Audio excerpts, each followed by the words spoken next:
से real life तक चूड़ी और कंगन की चमक और खनक पहुंचाने वाले फिरोजाबाद में आपका स्वागत है। फिरोजाबाद पूरे भारत में कांच के कंगन के मैन्युफैक्चरिंग हब के तौर पर मशहूर है। यहाँ करीब चूड़ियों की 200 फैक्ट्रियां हैं। अभी मौसम चुनावी है तो फिरोजाबाद की चर्चा की वजह दूसरी है।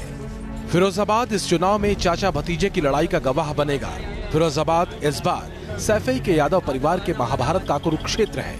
फिरोजाबाद की जनता इस बार ये तय करेगी कि यादव परिवार में कौन उनके दिल के करीब है।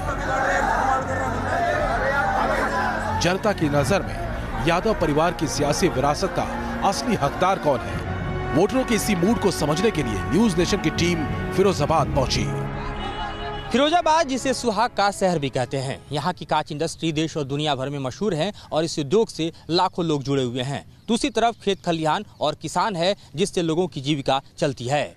इस बार के लोकसभा चुनाव में क्या कहता है यहाँ का उद्योगपति, क्या कहता है मजदूर, इंडस्ट्री की आवाज क्या है, खेत खलिहान और किसान से किस तरह के मुद्दे उभर कर सामने आ रहे हैं, आज हम इसकी पड़ताल करेंगे। सबसे पहले आपको समझाते हैं कि क्यों इस बार फिरोजाबाद यादव परिवार के महाभारत का कुरुक्षेत्र बना हुआ है। फिरोजाबाद में समाजवादी पार्टी के उम्मीदवार हैं अक्षय यादव। अक्षय यादव समाजवादी पार्टी के महासचिव राम गोपाल यादव के बेटे हैं। राम गोपाल यादव मुलायम सिंह के चचेरे भाई हैं और अभी समाजवादी पार्टी के अध्यक्ष अखिलेश यादव के बेहद करीब हैं। फिरोजाबाद में अक्षय यादव को हराने के लिए शिवपाल यादव प्रगतिशील समाजवादी पार्टी की तरफ से मैदान में है। फिरोजाबाद में समाजवादी पार्टी की मजबूत पकड़ रही है। 1999 के बाद से समाजवादी पार्टी यहाँ सिर्फ एक बार ही हारी है।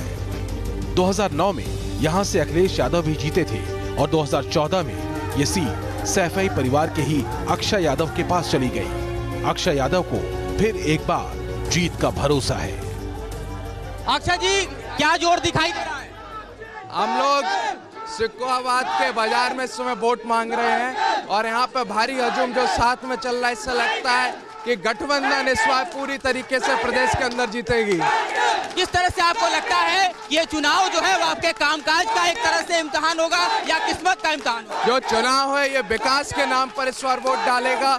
जो समाजवादी पार्टी की सरकार और गठबंधन की जो मजबूती है उसके ऊपर वोट डालेगा। लोकल हेडलाइंस देख रहा था मैं कि ये सैफई परिवार की लड़ाई है, चचा भतीजे की लड़ाई। यहाँ पर सैफई परिवार की लड़ाई नहीं है, यहाँ पर लड़ाई है जो सरकार देश में उसको हटाने की लड़ाई है। उस देश में सरकार हटाने के लिए गठबंधन ही जीतेगा। अब इस महाभारत के दूसरे पक्ष को समझिए। 2017 के विधानसभा चुनाव से पहले मुलायम सिंह की अपने बेटे अखिलेश यादव के साथ अनबन और तीखी नोकझोंक चल रही थी। इस झगड़े में मुलायम सिंह के साथ उनके छोटे भाई शिवपाल यादव थे तो अखिलेश यादव के साथ उनके चाचा राम गोपाल यादव थे। इस झगड़े के बाद हुआ ये कि पिछले साल शिवपाल यादव ने अपनी अलग पार्टी प्रगतिशील समाजवादी पार्टी बना ली।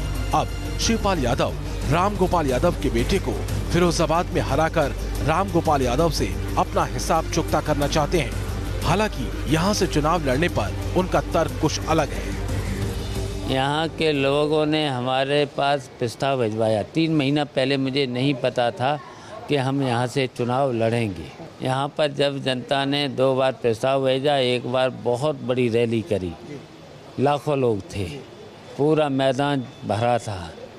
तो जब मांग करी तो जब एक सुर से जनता ने 3 बार हाथ उठा कर के कहा चुनाव लड़ना है, चुनाव लड़ना है, चुनाव लड़ना है, चुनाव जिताना है, चुनाव जीताना है, चुनाव जिताना है, तो हम लड़ गए। अब जनता की बात को हम कैसे ठुकराते? तो क्या नाराज चाचा अपने भतीजे को दूसरी बार जीत हासिल करने से रोक पाएंगे?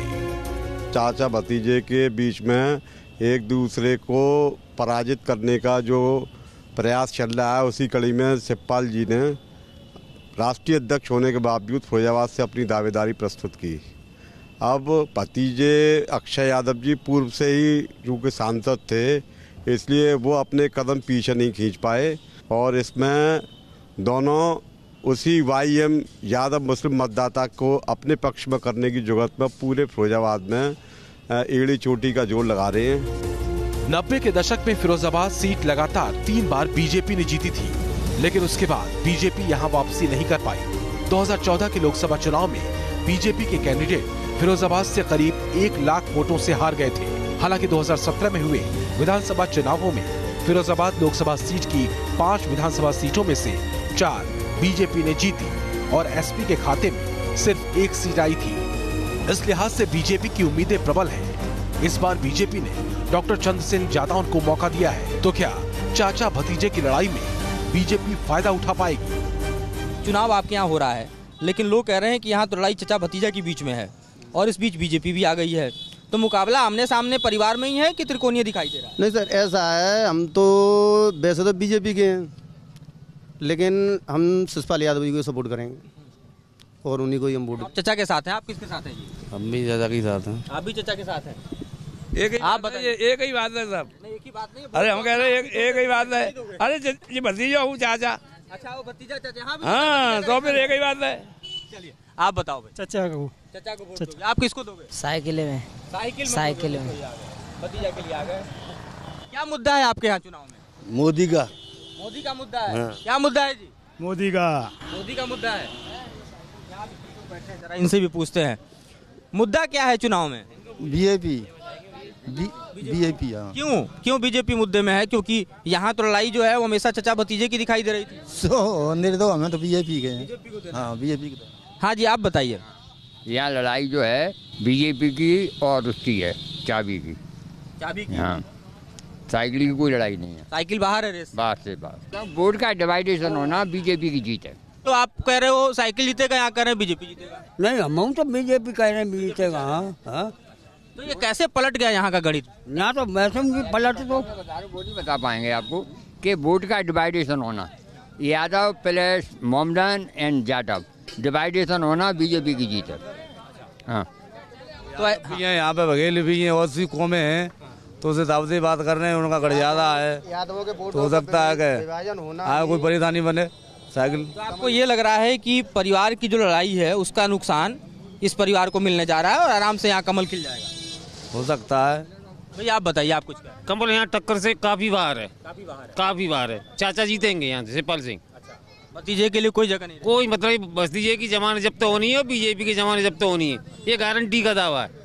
ये आपको कैसे लग रहा है? क्योंकि यहाँ पर 20 लोग मौजूद हैं, 2 लोग बीजेपी के पक्ष में ही बोलने वाले हैं, 2 लोग चचा के पक्ष में ही बोलने वाले हैं, एक कोई भतीजा वाला भी लड़का मिला। मुझे पूरी लोकसभा का आंकड़ा मालूम है, इन्हें कोई आंकड़ा मालूम है, यही बैठे हैं। मेरे को पूरे लोकसभा का आंकड़ा मालूम है। चाचा जीत रहे। आंकड़ा बताइए हमको भी लोकसभा का, आपसे समझते हैं। हाँ, कैसे आंकड़े आपको लग रहा है चाचा जीत रहे हैं? चाचा की जितनी भी इधर का सांसद का विरोध सबसे ज्यादा है यहाँ। जो मौजूदा सांसद हैं उन्होंने कोई विकास नहीं किया है। अच्छा, यादव कोई विकास नहीं है। फिरोजाबाद के कंगन उद्योग ने न सिर्फ शहर को पहचान दिलाई है, बल्कि यहाँ की सियासत में भी ये बड़ी भूमिका निभाता है। फिरोजाबाद में कंगन बनाने का काम 200 साल से चल रहा है। यहाँ कंगन बनाने की करीब 200 बड़ी फैक्ट्रियां हैं, जिनका टर्नओवर 4000 करोड़ रुपए का है। हजारों लोगों को इसमें रोजगार भी मिला है। तो क्या इन 5 सालों में यहाँ के कंगन बनाने वालों के अच्छे दिन आए? कितने साल से आप काम कर रहे हैं चूड़ी इंडस्ट्री में? हमें 40 साल है। 40 साल हो गए। पिछले 5 साल में कितना बदला चूड़ी उद्योग? कुछ नहीं बदला, हमें तो कुछ नहीं दिखाई दे रहा। भोजन जो कर रहे हैं इसकी क्वालिटी बढ़ी, इसकी गुणवत्ता बनी? भाई कुछ नहीं बढ़ी, मई का मई है। 5 साल में कछु ना बढ़ो। हमारा आदमी कमाई 2 रोटी के लिए करता है। पिछले 5 साल में आपकी इंडस्ट्री में क्या हुआ? कुछ बदलाव हुआ? बदलाव क्या हुआ? थोड़ा बहुत बदलाव हुआ। तो हमें तो कोई सरकार आ जाए, किसी सरकार में आराम नहीं मिलता। मजदूर आदमियों की मट्टी खराब है, जो कमाता वही पैसा मिलता है। और यहाँ का समाजदार है वो गरीब आदमी को देख नहीं सकता किसी तरीके से। रोजगार बढ़ा कि नहीं ये बताइए, और मजदूरी बढ़ी कि नहीं? नहीं, बिल्कुल नहीं बढ़ा। पैसा बढ़ा भाई साहब, मजदूरी नहीं बढ़ी है। जो जहाँ पे थे वहीं पर हैं, आज भी वहीं हम। और कुछ कहते हैं अपना आगे कदम बढ़ाते हैं तो उसके लिए कहते हैं नेतागिरी कर रहे हैं, फलाना कर रहे हैं, तो उसको उठा के बंद करा दिया जाता है। जय मजदूरी कर रहे हैं वैसे कर रहे हैं। आज से 5 साल पहले करते थे, 5 साल में भी कर रहे हैं। आप बताइए कि इस चुनाव में क्या उम्मीद रखते हैं? क्या कुछ दिखाई दे रहा है फिरोजाबाद में? फिरोजाबाद से भाजपा का उम्मीदवार जीतेगा और नरेंद्र मोदी की सरकार बनेगी। क्यों ऐसा आपको लगता है? क्या किया नरेंद्र मोदी की सरकार ने चूड़ी उद्योग के लिए, कामगारों के लिए, यहाँ जो हुनरमंद है उन लोगों के लिए? उन लोगों के लिए किसी ने, कोई सरकार ने किसी ने कोई काम नहीं किया। लेकिन फिर भी आस लगाए बैठे हुए हैं कि शायद हम लोगों के लिए कोई ऐसा नेता है जो कि हमारे कारोबार की तरफ आगे बढ़ाने की कोशिश करे। मैन्युफैक्चरिंग सेक्टर के दूसरे उद्योगों की तरह ही कंगन उद्योग को भी चाइनीज कंपनियों से खतरा है। माना जा रहा है कि चीन कांच की बजाय प्लास्टिक के सस्ते कंगन लाकर भारतीय बाजार पर कब्जा कर रहा है। इसी वजह से यहाँ के कारोबारी भी सरकार से नाराज दिख रहे हैं। ये गवर्नमेंट की पॉलिसीज हैं। हमारा कांच महंगा पड़ रहा है, चीन का कांच सस्ता पड़ रहा है। उसके अलावा वहाँ से अंडर ब्लिंग में भी आता है, सारे काम वहाँ से नंबर 2 के होते हैं और उसको आज तक रोक पाने में असमर्थ हैं ये लोग। वहाँ से 10 रुपये की चीज़ का 2 रुपये मिलाया जाता है, चाहे कांच का हो चाहे प्लास्टिक का हो। इसको रोक पाने में आज तक कोई भी गवर्नमेंट किसी भी तरीके से सही साबित नहीं हो पाई है। हमारी इंडस्ट्री कांच उद्योग पर पिछले 5 साल में कोई भी किसी भी तरीके का सहयोग इस गवर्नमेंट से नहीं रहा है, केंद्र की से, क्योंकि हम जो स्थिति पिछले 5 साल पहले थी उससे भी ज़्यादा स्थिति इस टाइम कांच उद्योग की खराब है, क्योंकि हम लोगों को सहूलियत के नाम पर कोई भी चीज़ नहीं मिली है। पहले इस गवर्नमेंट से पहले हम पे 14.5% वैट था और 2% एक्साइज थी। आज हमारे ऊपर उसको हटाकर 18% GST लगा दी गई। हम लोग तो टैक्स के नाम पर वहीं के वहीं खड़े हुए हैं। फिरोजाबाद में 5 साल सांसद समाजवादी पार्टी के रहे और केंद्र में सरकार बीजेपी की रही। ऐसे में विकास को लेकर लोगों की शिकायतें हैं तो दोष दोनों पर जाता है। तो क्या इस बार के चुनाव में जीत और हार के बीच विकास फैक्टर होगा?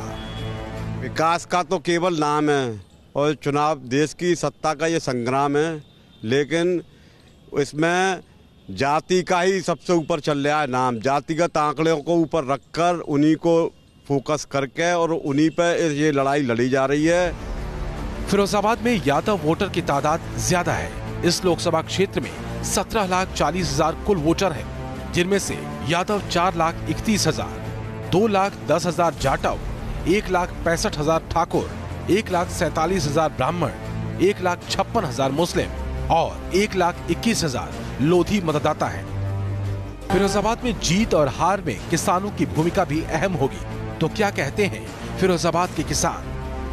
ये बताइए कैसी गेहूं हुई है इस बार, कैसी फसल है? का फसल है? हाँ। भाई तो सब गंजन ने खाई ली।